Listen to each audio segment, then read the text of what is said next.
I'm Khatchaturian with Armenian Sports News, joined today with a special guest, Canadian fast draw champion Michael Avetikyan, who's officially the first Armenian in the history of the Wild West. Michael, how are you today? And Hi, hello. So explain to us, to people who might not understand what that is, what is fast draw and what does it mean to be the first Armenian in the history of the Wild West? Briefly explain to us what the sport is and what the title is. I represented Canadian flag all around the United States and Japan, but also I was coming with my Armenian flag all around. And this sport is very cool. You know, it's like in the old Wild West movies, and we all competed between each other. Who is the fastest guy in the world? So we need to shoot. We use real guns like revolvers, Ruger or another like 45 Colt caliber, and we shoot targets in these days, not each other. You don't shoot each other. Nobody was anymore. Armed when you became the first Armenian in the history of the Wild West. But so, how did you get involved in this unique sport? You know, it's all my life. I was hunting, shooting, starting from age 12. My father taught me, and when we moved to Canada, I was looking for another sport like hunting and shooting. And suddenly, I found on gun show some cowboys walking around with like real revolvers and all dressed like a cowboys, you know. And I asked what's going on, and they said, "Hey, we have a sport here, like a fast draw, and if you want, you can try it, but we don't think you have a chance." Haha. And you proved them wrong. What happened there? So they said you don't think you have a chance, and then what did you do?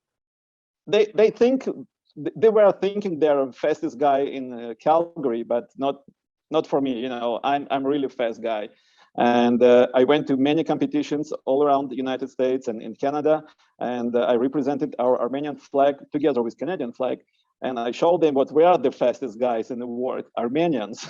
That's fantastic. And so, Michael, you live in Western Canada in Calgary. You're from there. You grew up there. You competed there. Tell me a little about your family, where they came from and how they ended up in Western Canada. We all born in Soviet Union. And in 1990, before the Soviet Union collapsed, we immigrated to Europe and from Europe to Canada. And it's a short story, but a long life, you know, because all my family now Canadians, and we are living there. We like Canada, and you know, but we still represent Armenia. We still represent our history. We still speaking Armenian. Not me yet. I just speaking a little bit, but my wife does. Yeah, I was married to Armenian wife and my brother, so we continue our religion, our respect to our nation. And that's what's important. So you compete, you start doing fast draw. When did you start? It's probably like 9 years ago. 9 years ago, and by today I'm still the fastest guy.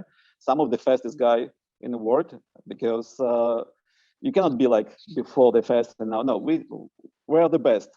Yeah. So when you started to do the sport, when did you realize, wow, I'm really good at this and I can compete in competitions? Seriously, you're gonna be surprised in a few months. You know, I was surprised too, because it was in me inside, but I needed a chance to show to somebody, and I did. So I went to my first competition in Vancouver, BC, in Canada, and I won 9th place between like hundreds of people, professional. And from this day, I got it, what I can do it, you know. And every next competition, I was competing with the professional people with different level, and better and better prizes I got, and I won many prizes by today. That's fantastic. That's really cool. So while you were competing in fast draw, I've looked at recent interviews of you, and they gave you the name Yukon up there. Where did that nickname come from? Yeah, they call me Mike Yukon. Yukon, it's like from the native language in the north of Canada. It's a guy who has many challenges, like or speak too much. So native people give me this name because I was hunting with them. I respect what they teach me in hunting, and in the end, they give me original native name Yukon, and I used this name for all my life now because it's really cool, you know. I have Yeah, a real nickname. how does that feel, by the way, that you got such a the natives there, they respected you in that manner and gave you a nickname. How does that feel for you? It's something, like interesting feelings inside, because I met original people, aborigines, right, of the land where I live, where I'm a citizen, and they teach me a lot. And it's some spirit, in every name what they give, it's a spirit of the person who getting this name, and seriously, with Yukon name, I got many chances to show them what I'm a good guy, and I do a lot, and I'm the fastest too. Yeah, no, that's very awesome that they distinguished you like that, and that's very highly respectable. And I think it's very good too that you respect where their homeland is, Western Canada, the Aborigines. Yeah. And now you're living in Armenia right now, where your homeland is. And what does that feel Yes. like when you have different guests come to Armenia and you're showing them your homeland? You kind of feel the same way the Aborigines felt in Western Canada? No, it's completely different, because now we in Armenia for almost 2 years, and the reason why we are here, we do many good things to our nation. And after the war in Artsakh, my mind changed, and I found many things what I can do for my people. And one of those things is the food bank, which you should. Yes. Yeah. Yes. We talk about that. Me and my wife Yelena, we organized first Armenian food bank in Armenia, and it was surprised many people here because it's a new culture for them. Yes, before they help and they donated, but it wasn't like every day like we do, monthly. So they did only once in a year or something like that. Many funds here helping people, but no food bank, because the reason what we found, why we opened it food bank, because we found many poor people, many low income families with children, and now we found many veterans in need and their families in need. What they really need our help, they need some support. We don't help financially, we don't give them money, or we don't give them some prizes or something like that. We give them things what we did in Canada. We give them food, clothes, and some things like firewood, because it's something special here I will describe after. And this is the way how we help people here: food and clothes. Wow. And also, holiday season right now, Christmas, New Year's, more people donate. But what's your message to Armenian people to, now it's not the holidays. That doesn't mean you can't stop to help, right? No, we continue to help. In these days, we help to many villages, to many children. We probably, if you're going to our Instagram page, you can see we provided a huge Christmas party with Santa Claus to children in Irask village. It's right on the border, right in front of eyes of Azerbaijan army. Wow. And it was very cool because we did a lot for these children and help us, because they see what we are, real people who wants to help. We don't ask for money, we don't ask for something else. We just ask to donate food or clothes. Let's see it. And we are really appreciate this help, because with help, it helps a lot to the budget of each family where we're going, because people can save on the food. It's very expensive here to buy food, or to go to buy clothes or new shoes or any warm coat. It's very expensive here. Yeah. So with help, it's exactly what people need today here. That's very admirable, and you're a very good representative of the Armenian community for doing that. And so how does all of that make you feel that you've been doing that for the last 22 months or so? Yeah, we are here almost 2 years, and for us, it's very important. Like I said, after the war in Artsakh, we saw the war. We went to help our heroes. We helped to many people in Artsakh, to our nation, Armenian nation, what were victims of the war. And when you see everything with every day, 44 days, 44 nights, because we worked 24 hours, 25 hours, and we risk our life. We didn't have time to sleep sometimes. after that, we understood what we must to help to our nation. We must to be with our Armenians who live here, you know, and we must to help to people who really needs our help. So it's, some people call me patriotic guy. No, I am a patriotic, yes, but I'm Armenian inside in my heart now.